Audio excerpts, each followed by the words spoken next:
O prípade Jakuba Jáhla vedia predstavitelia európskych vlád a nechcú ho nechať bez trestu. Očakáva sa oficiálne obvinenie Jakuba Jáhla. Ahoj, vítám vás u další videa, který se týká světových náboženství a sekt a dneska pokračujeme opět v příběhu Alatry. Možná jste si všimli, co se zase děje. Benz a Alatra nejenom, že byli teda v Evropském parlamentu, ale dál natáčí videa, tentokrát jdou kampaň, že jsem spojený s Epsteinem. Moc zajímavý. Zatímco oni se teda jako používají Trumpa, aby dosáhli svých cílů. Fantastický nápad. No a já jsem si říkal, vzhledem k tomu, že jo, pozor, vyšel totiž soudní rozsudek, Alatra s tím hodně teďka šermuje. A Alatra to prezentuje jako, že už bezpodmínečně, bez jakýkoliv možnosti odvolání, je uznaný, že Alatra není sekta a že jsou povolený na Ukrajině. Je bohužel pravda, že rozsudek určil, že zákaz je znovu zrušen. Jo, neplatí zákaz Alatry na Ukrajině. Stále ale jsou ti vedoucí stíhání za velezradu.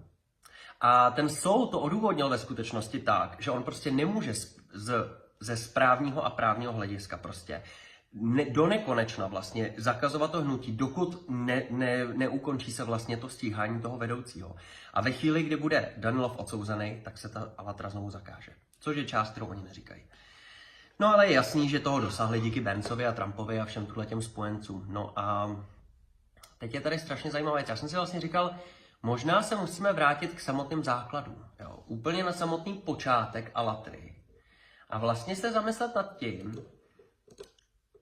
co tam vlastně je napsané a jak to zapadá do těch jejich současných plánů. A tak jsem si řekl, podíval jsem se na stránce Sekty TV, dám to do popisku, je totiž odkaz, přímo nahraná knížka, PDF, Křižovatky, což Křižovatka je první knížka, kterou Alatra vydala. Je to dávno před knihou Alatra, je to vlastně kniha, která se jmenuje stejně jako jejich první hlavní video Egona Čolakiana, Křižovatka. Crossroads a je to kniha, ve které kromě jiného, jak už jsme si mnohokrát říkali, představují Noma, neboli slovanského mesiáše, který je teda vlastně Putin a který má zachránit svět. Co jsem já ale tehdy nějak extra nerozebíral, je jedna věc, který jsem si všiml až nedávno na ukrajinský Wikipedii o Alatře. A jsem říkal, cože? Tam totiž psali, že Alatra velebí chlápka, který se jmenoval Gleb Ivanovič Bokij a který vlastně je tvůrcem ruských nebo sovětských gulagů, vlastně koncentračních táborů sovětského typu, kde umřelo obrovské množství lidí, včetně Čechoslováků. A jsem říkal, cože, to jsem se nikdy nevšiml, že by ho takhle velebili. No a vlastně podíval jsem se zpět do té jejich úplně první knihy, napsal jsem si Gleb a byl jsem v šoku. Protože, jestli si pamatujete celou tu nauku Alatry, Alatra věří, že oni používají tajné rituály, které z hlediska ufologie mají od těch dobrých mimozemšťanů, Anunnaků, ale který z hlediska krátší historie, třeba posledních 100 let, se v Rusku objevují častěji. A oni tvrdí, že jsou vlastně pokračováním, že Danilov byl tajný agent KGB pod krycím jménem Sensei, to píšu v té knize, který vlastně byl součástí tajného řádu, ruského tajného řádu, společenství, který používal tajný okultní a i tantrické praktiky, jak zjistíme. A cílem tohohle uskupení bylo vlastně opět udělat z Ruska nějakou prostě světovou říši. Tohodle týpka, Gleba Bokije, oni opravdu uznávají a berou ho jako zakladatele toho tajného řádu. A jako muže, který zapsal nebo našel a použil Rasputinovo proroctví o Putinovi a o tom, jak důležitý Putin bude. To tam celý všechno je v té knížce napsané. Já vám dám tu knihu do popisku vlastně na té webovce Sekty TV. Takže si můžete sami napsat GLEB a přečíst si všechny ty pasáže a přečíst si i ty první kapitoly, které jsou o Nomovi a prostě o tom plánu, který vlastně Alatra jakože má prostě tajný společenství, který chce obnovit slávu SSSR v neoruské podobě. A jejich plánem je vlastně tam jakoby v celé ty knize vysvětlují, jak OSN, NATO, Amerika, jak to jsou všechno prostě archonský, zlovolný, démonský instituce, které bojují proti statečným Slovanům, který tady jediný jsou na straně dobra. Takže, já jsem si říkal, nejdřív v krátkosti ještě představím toho Gleba Bokyje, jo. K moci se dostal někdy okolo roku 1918. To znamená velice záhy po té revoluci Leninovou, která nastala v Rusku. A dostal se do vedení organizace Čeka, což byla tajná policie petrohradská. A byl to on, kdo inicioval a vedl takzvaný Rudý teror, který právě v tom roce 1918 likvidoval, vyhlazoval tam všechny možný lidi, kteří byli nevhodní ideologicky. To znamená různí podnikatelé, různí intelektuálové, jo, prostě odborníci, všeho možného typu, dneska byste řekl vysokoškoláci, profesoři. Takovýhle typ lidi prostě on musel zlikvidovat, protože samozřejmě nezapadali do té představy jeho ideální společnosti. Jo. A všimněte si teďka, jak vždycky ale teda dělá takovýhle ty procesy typu lidový soudy, jak chtěli udělat norimberský proces 2 proti nám v úzovkách a tak dále. To jsou všechno jako jejich pokusy vlastně obnovit tuhle ty jako gulagový plány, když to tak zjednoduším. Takže to mi na tom přijde vlastně úplně šílený. Takže Rudý teror. Nejenom, že tehdy nechal zabíjet lidi, ale on tehdy ještě vymyslel to, že zveřejnil jména dalších, třeba 100 něco lidí, který prej zabijou a odvlečou do gulagu, když někdo další bude vzdorovat v té společnosti proti tomu, jo. Tak proti tomu jejich teroru. Takže to bylo taky docela šílený. Ještě víc to vygradoval v roce 1921, takže už jenom o 3 roky později, kdy se stal vlastně vedoucím ještě speciálního útvaru té Čeky OGPU, která byla vlastně jako zodpovědná za kontrašpionáž a právě vlastně za následně vytvoření systému gulagů, kam teda byli všichni tyhleti lidé umisťováni. Protože ten původní Rudý teror to bylo prostě zabití a pak čím dál tím víc přemýšleli, jako, co pak budeme dělat s takovým obrovským množství lidí. Jo? Taky posílali do takovýchhle vlastně pracovních šílených táborů, kde ti lidé trpěli. On stál za masovými i jinými deportacemi individuálními, nucenými prácemi, tajnými popravami, bez soudu. Všechno tohleto autorem pan Boky tam. Jo? A následně začal se zajímat o okultismus, vymýšlel různý jako poutě do Tibetu a do Šambaly, takže tam samozřejmě najdeme tu souvislost. A následně se zjistilo, že dělá zvláštní experimenty s tantrou. Jo, taky vedl jeden čas jako ještě sovětský útvar takových těch paranormálních jakože věcí. No a pak se vlastně zjistilo, že tam všichni prostě dělají nějaký orgiastický rituály, prostě orgie. A vygradovalo to natolik, že v roce 1937, myslím, tak ho najednou z nic popravili, protože prostě byl už úplně jako cvok. Následně po destalinizaci vlastně jako byl zase jako vyzdvihovaný jako hrdina, takže pak byla jako trošku jeho čest v úzovkách obnovena, ale z hlediska jako našeho jako normálního jakéhokoliv logického člověka to byla prostě odporná zrůda, tenhle ten pan Boky. A teď si přečteme, co teda se o panu Bokyjovi, o tomhletom, co bych mohl říct masovém vrahu, vlastně píše. Takže začneme tady první část. Pokud budete mít později zájem o bližší informace, budete se moci s Nomem, neboli Putinem, setkat osobně a také si přečíst jeho spis. Jeho příběhu předchází ještě jiný příběh, v němž se zrodil prvotní impuls k pozorování Noma od raného dětství. Jo, to je celý ten příběh o tom, jak Putin je vyvolený už od dítěte, oni ho sledovali a groomovali. A vlastně tím, jak se pak Putin dostal do KGB, že byl agentem, tak to jako se tady vysvětluje, že to bylo tím, že on byl zasvěcený do těch věcí. V archivech našeho řádu tajného je ve zvláštních složkách veden jeden historický dokument. Poprvé na něj upozornil zakladatel našeho řádu Gleb Ivanovič Bokyj, když se mu s jeho lidmi podařilo zachránit před úplným zničením v roce 1939 cenné dokumenty z archivu NKVD. To je tady první taková hrozně zvláštní věc, protože jsem říkal, že umřel v tom 37. tak jak mohl v 39. něco zachraňovat. To je první nesmysl, který oni tady mají. Ale ono je to založené vlastně na tom, že v tom příběhu později se dozvíme, že oni tvrdí, že Gleb Bokyj ve skutečnosti nebyl popraven. To byl jakože jenom trik pro masy. A ve skutečnosti jeho tajné uskupení prostě fungovalo dál. Tak a tady se píše o tom speciálním proroctví, který je od Rasputina, který mluví o tom Nomovi. Tak, teď poukážu na to hlavní. Text napsaný Rasputinem je dosti neobvyklý svým stylem, čehož si Gleb Ivanovič Bokyj hned povšimnul. Teď se tady popisuje celý to proroctví. Jo. Když se tehdy Gleb Ivanovič seznámil s tímto historickým dokumentem, vydal individuální nařízení, aby byl prověřen osud Spiridonova rodu, to je rod Putinového dědečka, jeho dětí a vnoučat. Jedním z jeho vnuků je právě Nomo. Tak který pak vnuk Putinova dědečka může být ten Nomo? Záhada. Jeho dva bratři zemřeli v raném věku. Nomo je třetím, posledním a jediným přeživším dítětem v rodině Spiridonova syna. Dále jsme této osobnosti začali věnovat více pozornosti. Nomo vzal, teď je tady scéna, kdy Nomo přichází Putin. Vzal do rukou první složku a zvědavě ji otevřel. Na první stránce byl umístěn portrét muže s energickou tváří, vysokým čelem, inteligentníma, přitažlivýma očima. Pod fotografií bylo napsáno Gleb Ivanovič Bokej. Jo, takže masový obraz autora Gulagů Alatra ve svých knihách prezentuje jako někoho s energickou tváří a inteligentníma, přitažlivýma očima. Přitažlivýma, jakože WTF. Myslím, že tu osobu znáš. Pokud si dobře pamatuji, říká Putin, to je první šéf zvláštního oddělení OGPU na ochranu státního tajemství. Bokej patřil do týmu Dzeržinského. Výborně. Tak. Tady jsou třeba další, že nějaký tajný dokumenty, třeba kde jsou osobní vzpomínky Gleba Bokého na rozhovor s Leninem. Jo, prostě úžasný. A teď zpět k zakladateli našeho řádu, Glebu Ivanoviči Bokému.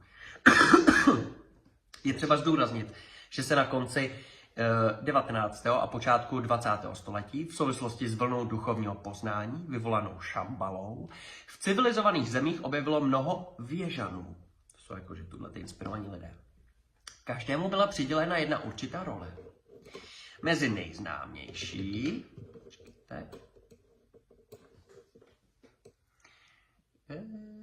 Nejznámější, teď se mi to ztratilo. Tak vyčkejte. Tak, mezi nejznámější...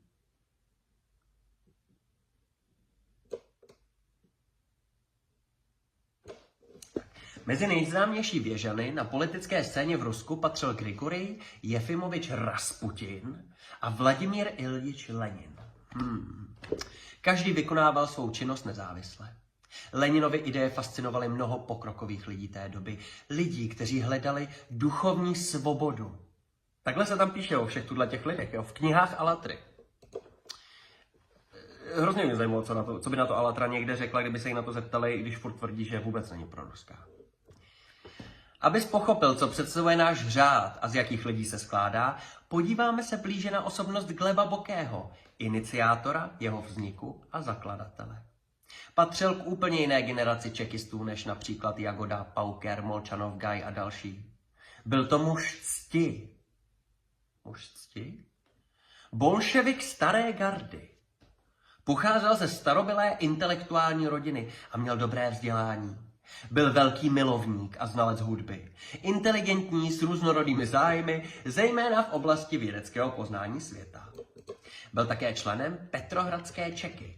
Po vítězství revoluce se pak stal jejím předsedou. V květnu 1921 založil kryptografickou službu pro všeruské mimořádné komisi. Hlavním úkolem tohoto zvláštního oddělení, jak jistě víš, NOMO, byla ochrana státního tajemství. Bokej zajistil pro speciální oddělení vlastní zdroj příjmu z prodeje trezorů různým institucím. Navzdory tomu, že byl tento peněžní fond vytvořen z osobní iniciativy a s přímou účastí Bokého a že se v jeho rukou nacházely významné finanční částky, Bokej je nikdy nepoužil pro svůj osobní zisk. Jaký šlachetný muž. Do svého oddělení se snažil získat vědce a odborníky z různých vědních oborů, kteří byli zajímaví pro OGPU. To zní úplně jako Alatra. Spojujeme vědce z celého světa, jasný. A tvoříme gulagy. Ze zmíněného fondu se financovaly vědecko-výzkumné expedice. A právě Bokej založil na svém oddělení speciální laboratoř, v níž mohl Barčenko obnovit své parapsychologické experimenty. V této laboratoři zkoumali mimořádné schopnosti různých lidí. To jsou ty experimenty a ty paranormální věci, které dělal Danilov a ti jeho geliaři v těch starých videích z Ukrajiny na začátku Alatry, což jsou samozřejmě všechny ty videa, které dneska Alatra už maže, ale prostě těžko to si všechno smažou. No tak jo. Tady potom píšou o tom, jak ho chtěli zničit takzvaní destruktoři. Jsou samozřejmě ti lidi ze západu, hlavně Židi, že jo, podle nich. No a tady dál prostě se píše o tom, jak prostě tady Bokej dál odhalil Šambalu, jo. Nebudu vás jako zaplejtat tady do toho s tou Šambalou, oni tady jako vymýšlí, že má nový jako místo a tak dále, to je fuk. Gleb Ivanovič Bokej poskytoval veškerou možnou pomoc, protože pociťoval vnitřní potřebu těchto studií a zároveň se domníval, že se jedná o užitečnou věc pro stát jako celek. No, prostě fantastický furt, prostě vedli debaty. S pomocí Gleba Ivanoviče se v roce 1925 podařilo Barčenkovi založit malou skupinku, kroužek uvnitř OGPU. V podstatě byli všichni schopni vnímat tam prostě ty jako speciální věci a tak dále, tak dále. Tak. Bokej byl odsouzen k smrti zastřelením, které bylo naplánované na 15. listopadu 1937. Ale díky tajným následovníkům Gleba Ivanoviče, kteří zůstali na svobodě v aparátu OGPU, se mu podařilo zastřelení vyhnout. Místo Bokého zastřelili zločince sebraného v jednom z vězení, který byl Glebu Ivanoviči velmi podobný. Bokému se podařilo utíct, změnil svůj zevnějšek a pro příjmení. To, že přežil, věděli pouze organizátoři útěku. Pro oficiální historii byl Bokej navždy mrtev. Nejprve se skrýval v Kostromě. Odtamtud se snažil přes své zachránce pomáhat uniknout svým přátelům z kroužku před zastřelením, včetně Barčenka. A prostě teď tady jsou jeho další expedice a jak byl strašně hrdinej a já nevím co všechno. Přemýšlím, jestli to jako dá vlastně ještě číst, jo, tady ještě můžeme. Je třeba poznamenat, že Gleb Ivanovič měl nejen neobyčejný život, ale dokonce i smrt. Neobyčejný život. Vytvořil gulagy, popravoval lidi. Jasně. Tak. Samozřejmě, on zemřel ne tím, že byl popravený, ale protože to je fiktivní mýtus, tak po památném setkání s Mežaninem shromáždil Bokej v roce 1964 všechny své přátele a řekl jim, že se mu v duchovních praktikách otevřela úplně jiná úroveň reality, která je naprosto nesrovnatelná s pozemskými pojmy. Obdržel do ní přístup a chce nyní opustit své tělo.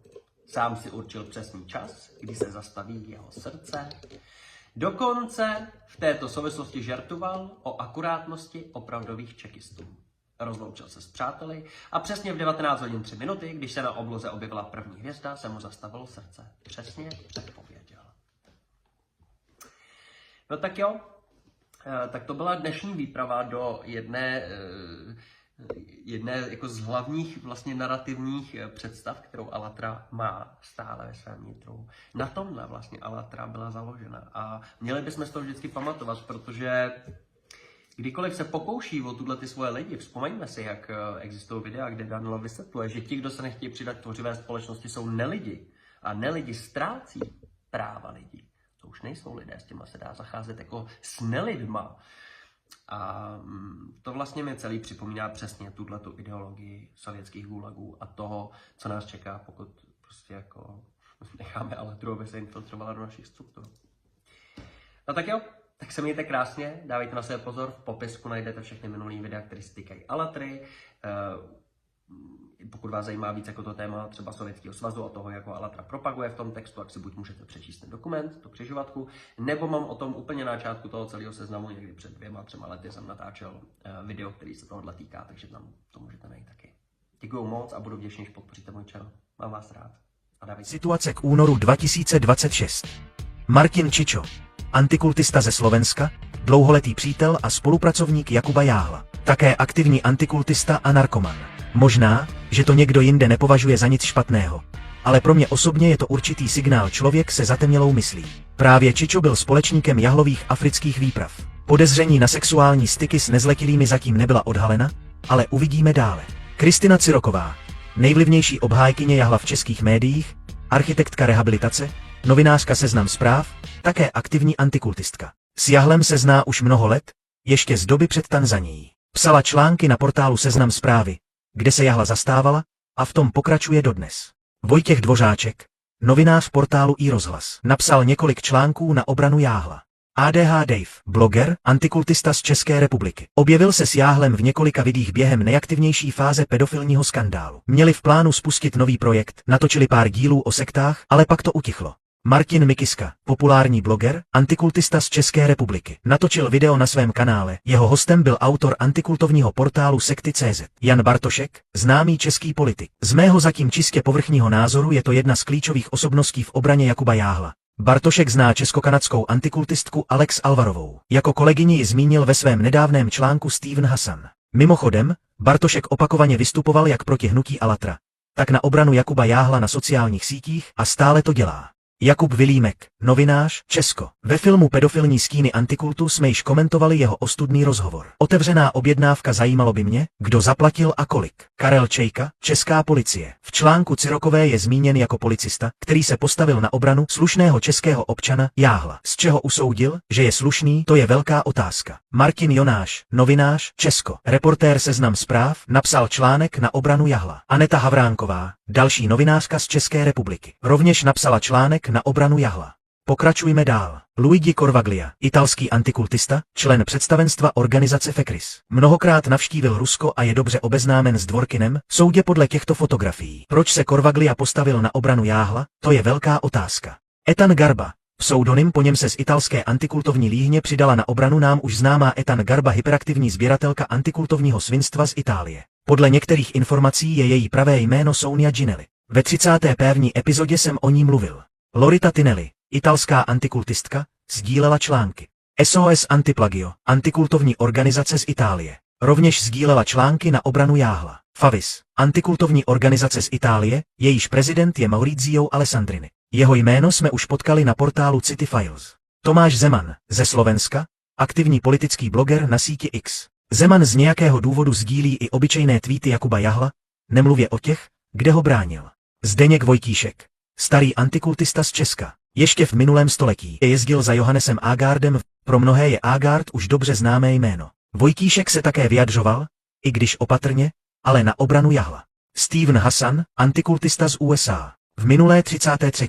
sérii jsme rozebírali, jak jeho umění manipulace demaskovaly neuronové sítě. Napsal článek, ale oni ho pak rozebrali. V jeho vlastním textu jsou Jáhlovi věnovány dokonce celé 2 odstavce. Když se na to podíváme, celý antikult je čirý diletantismus. Nejsou to žádní vědci ani badatelé, jen banální provokatéři, tlachalové a žvanilové. Zkrátka podvodníci a darebáci. Za co si jich vážit? Jejich místo je za mřížemi. Tu budeme pokračovat. Irina Kriminovská, no jak pak bez ní? Antikultistka z Ukrajiny. 24., 26., 30.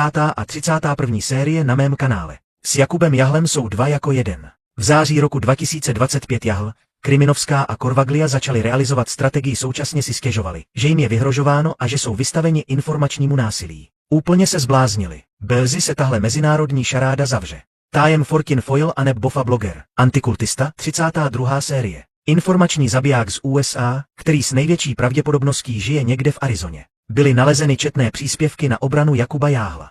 Biosurf a Shinzu, pochybní youtubeři, natočili nějakou konspirační blíbost a dali i toho Jakuba svůj banner. No samozřejmě za peníze. Kdo by to dělal zadarmo? Tady, abyste dali jednoduchý odkaz na cizím portálu, musíte zaplatit 50 nebo i $100 za nějaký malý odkaz, za pouhou zmínku. Kdo to zná, ten chápe, že peněz tady spálili dost, když se snažili vytáhnout toho pedofila. Budo, bloger na síti X, sdílel příspěvky, a to opakovaně. Jan Dvorský, z Česka, bývalý mesiáš. Je známý jako zakladatel malého nového náboženského hnutí v Česku. V poslední době Dvorský často vystupoval s Jakubem Jáhlem v jeho videích na YouTube.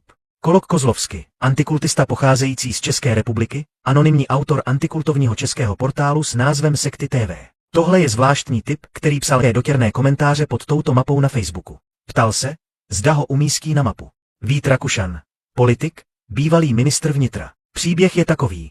Jakub Jáhl k němu jednou v létě přišel na ulici a zeptal se na Alatra. Ten odpověděl, že se to bude řešit, a sdílel jejich společnou fotku na své sociální síti. Popravdě řečeno, dlouhou dobu jsem nechtěl tohoto ministra přidávat na mapu. Je jasné, že ho Jáhl využil. Využil a prostě podrazil. Byla to naprostá zrada. Ale pojďme se podívat čistě na fakta. Máme tu narkomana, bývalého satanistu a sexuálního devianta, podezřelého z pedofilie a podvodu. A je tu ministr vnitra evropské země. Ministr si vezme a repostuje společnou fotku na sociálních sítích. Řeknete si nepřemýšlel. Samozřejmě nepřemýšlel. A co znamená, že nepřemýšlel? Pedofil a ministr vnitra jsou zachyceni na jedné fotografii. Stojí tam vedle sebe, ten vzrušený pedofil je na svobodě a ministr vnitra teď slíbí, že se vypořádá s jeho nepřáteli. Takhle to ve skutečnosti vypadá. Je to šílené, naprosto šílené. Ano, Rakušan se skutečně zapletl do velmi špinavé záležitosti. Ale kdo za to nese vinu? Lidé jsou pobouřeni a zcela oprávněně se ptají, proč dodnes nebylo zahájeno žádné vyšetřování. V Tanzanii už toto vyšetřování probíhá, celý proces je spuštěn a mimochodem, pohání ho velvyslanec a poradce prezidenta. Už to bude skoro rok. Proč vyšetřování nebylo v Česku zahájeno? Česko přece podepsalo Lanzarotskou úmluvu, jen tak pro připomenutí. Jméno tohoto pedofila nedávno vyslovovali už ve Washingtonu na Kapitolu, na konferenci duchovních diplomatů. A v Česku stále žádná reakce není. Další. Valerie Fischerová. Novinářka z Česka, reportérka CNN Prima News. Doslova před pár dny se s námi setkal zdroj, který nám řekl o jejich spojení. Možná, že díky Fischerové se Jahl objevil na CNN Prima News jako expert. Čeští elfové. A na mapě máme jeden mýtický pár. Tajemné české hnutí, které podle informací z neuronových sítí monitoruje informace na internetu. V Česku se jim říká čeští elfové. Dovolte mi to trochu okomentovat. Je to anonymní občanské hnutí dobrovolníků, které se zabývá monitorováním a aktivním potíráním dezinformací v českém internetovém prostoru. Na jednu stranu je to užitečné. Vždycky jsem pro takové iniciativy, ale na druhou stranu mám otázky. Podívejte, v článku Kristiny Cyrokové se píše, že tito elfové zastávali pozici Jahla. Takže mám pevní otázku. Na základě čeho tito elfové určili, že dokumentární filmy jsou dezinformace? Byla provedena nějaká expertíza? Pokud ano, tak kde se nachází? Napište mi prosím, jak jste přišli na to, že ve filmech není pravda. Nebo jste snad prováděli nějaké vyšetřování? Proč Markéta, autorka filmu, nedávno obsadila 2. místo v anketě ženy, které mění svět v české a slovenské verzi, v kategorii ženy, které mění svět v médiích? Cena se uděluje výjimečným ženám, které mění svět v oblasti žurnalistiky a masmédií. Markéta nedávno obsadila 2. místo za rok 2025. Byla také s Davidem ve Vatikánu a ve Washingtonu, kde byla také oceněná. Je to stále málo? Zase máme nějaké nesrovnalosti. Druhá otázka. A když se prokáže vina Jakuba Jahla, jaký je pak smysl těchto anonymních bojovníků neviditelné fronty? Co pak neviděli film? Nebo nejsou schopni rozlišit pravdu od lži? Nebo neviděli, jak čím dál hlasitěji mluví o této rezonanční kauze světová veřejnost? Znovu se připomínají i Vatikán, i Washington, i Tanzanie. Víte, zdá se mi, že tu buď byl pokyn, jaký postoj zaujmout, nebo nedostatek profesionality. Nebo ještě jedna možnost, pro mě velmi přesvědčivá. Je to další manipulace skandální české novinářky Cyrokové. Cyrokové machrování, jak výstižná definice fenoménu. A možná, že žádní mýtičtí elfové s tím vůbec nemají nic společného. Zkrátka tito pohádkoví hádinové se dostali na pranýř díky dlouhému jazyku Kristiny Cyrokové. Jestliže elfové v tom nejsou a jsou proti, tak lidi, hledejte Cyrokovou a ptejte se jí. A ještě jedna věc. Osobně nejsem schopen předložit žádné přesvědčivé důkazy o existenci českých elfů jako organizovaného hnutí. Všechna dostupná svědectví jsou nepřímá a druhotná. Pro tuto chvíli je to vše. Obraz na tabuli není zdaleka kompletní. Nezmiňoval jsem se o desítkách anonymních účtů a také o fanoušcích Jakuba Jáhla, kteří se objevili v diskuzích. No, možná ještě někoho přidáme.